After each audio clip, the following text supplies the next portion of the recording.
How to request desktop site in Safari in iPhone. So let's start the video. First of all, open Safari. In Safari, search here YouTube.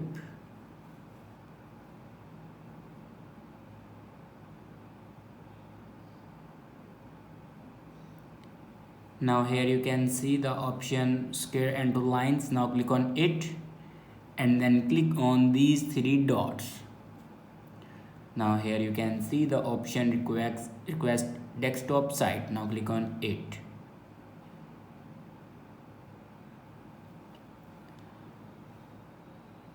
So this is the way to request desktop site in iPhone in Safari. I hope this video is helpful for you. Thanks for watching.